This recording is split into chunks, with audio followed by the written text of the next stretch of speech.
Hi viewers, welcome to our channel. ఈ వీడియోలో మనం మెయిన్గా మాట్లాడబోయే విషయం ఏంటంటే కొడాలి నానిని అరెస్ట్ చేసే అవకాశం అయితే చాలా బలంగా కనిపిస్తుంది. అంటే ఖచ్చితంగా అరెస్ట్ చేసే అవకాశాలు అనేవి 99% కనిపిస్తున్నాయి. గతంలో అంటే 2019 నుంచి 2024 వైఎస్ఆర్సీపీ ప్రభుత్వ హయాంలో గుడివాడ నియోజకవర్గంలో ఎన్నో అరాచకాలు అయితే జరిగినాయి. అందులో ఒకటి రావి వెంకటేశ్వర అనే టీడీపీ నేత కార్యాలయం మీద దాడి చేయడం, కీలకంగా చూసుకుంటే పెట్రోల్ ప్యాకెట్లు తీసుకెళ్లి దాడి చేయడానికి అయితే పాల్పడడం జరిగింది.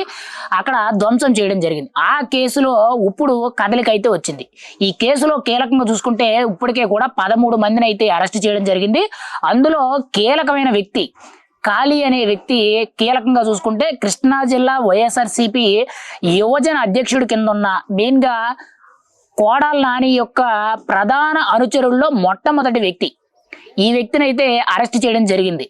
అండ్ మెయిన్గా ఈ మిగిలిన 12 మందితో కలుపుకొని మొత్తం 13 మంది దగ్గర కూడా వాళ్ళ దగ్గర వాంగ్మూలం తీసుకున్న దాంట్లో కీలకంగా చూసుకుంటే ఎందుకు టీడీపీ ఆఫీస్ మీద దాడి చేశారు అని చెప్పి పోలీసులు ఎంక్వైరీ చేస్తే, ఈ ఎంక్వైరీలో కీలకంగా చూసుకుంటే కొడాలి నాని దాడి చేయమన్నాడు, అందుకే మేము దాడి చేసామని చెప్పి ఆ 13 మంది కూడా వాంగ్మూలం ఇవ్వడం అయితే జరిగింది. అంటే వాళ్ళు ఇచ్చిన స్టేట్మెంట్ ప్రకారంగా చూసుకుంటే ఇప్పుడు పోలీసులు అయితే కొడాలి నాని చుట్టూ తిరగాలి. వెంటనే కూడా కొడాలి నానికి నోటీసులు అందించడం, విచారణకు హాజరు కావాలని చెప్పి ముందస్తు హెచ్చరికలు అయితే జారీ చేయడం జరుగుతుంది. ఒకవేళ విచారణకు హాజరు కాని పక్షంలో, పోలీస్ స్టేషన్కి వెళ్ళని పక్షంలో 100% ఖచ్చితంగా అరెస్ట్ చేసే అవకాశం అయితే ఎక్కువగా ఉంది. అరెస్ట్ చేసిన తర్వాత బలవంతంగా విచారణ చేయడం, విచారణలో ఇంకా కీలకమైన విషయాలు బయటపడినట్లయితే మాత్రం ఖచ్చితంగా కొడాలి నాని జైలుకి వెళ్ళడం అనేది ఖాయం. ఇప్పటికే కూడా కీలకంగా చూసుకుంటే కృష్ణా జిల్లాలో కీలక నేతలు అంటే వైఎస్ఆర్సీపీలో కీలక నేతలు, అందులో కీలకంగా చూసుకుంటే మొదటగా పేర్ని నాని, రెండోది వల్లభనేని వంశీ, మూడోది ఇప్పుడు కొడాలి నాని. అయితే వీళ్ళ ముగ్గురికి కూడా సంబంధిత కేసులు ఏవో ఒకటి నమోదవడం, వాటి చుట్టూ కూడా కోర్టులని, పోలీస్ స్టేషన్లని, బెయిల్లని తిరగడం జరుగుతుంది. మరి ఇదే నేపథ్యంలో కొడాలి నానిని కూడా ఇప్పటి వరకు కూడా పోలీసులు ఏ కేసులో కూడా అరెస్ట్ అయితే చేయలేదు, ఎక్కడ కూడా నోటీసులు అయితే రాలేదు. గతంలో ఈయన మీద చాలా ఆరోపణలు అయితే వచ్చినాయి, కానీ ఎక్కడా కూడా ఈయన అయితే అరెస్ట్ చేయలేదు. కానీ ప్రజెంట్ వచ్చిన కేసు ఏంటంటే టీడీపీ ఆఫీస్ మీద దాడి కేసులో 13 మంది అరెస్ట్ అయితే ఆ 13 మంది కూడా కొడాలి నానియే దాడి చేయమన్నాడు, ఆయనే చెప్పాడు, మేము అందుకే చేసామని చెప్పి చెప్పడం జరిగింది. కానీ ఆ ప్రూఫ్ సరిపోవు. ఏదైనా ఆడియో టేప్ అంటే డైరెక్ట్గా ఆయనే దాడి చేయమన్నాడు అనేటట్టు చెప్పినట్టు ఏదైనా ఒక ఆడియో ప్రూఫ్ కానీ, లేదనంటే వీడియో ప్రూఫ్ కానీ ఇలా ఏవైనా ఉండాలి.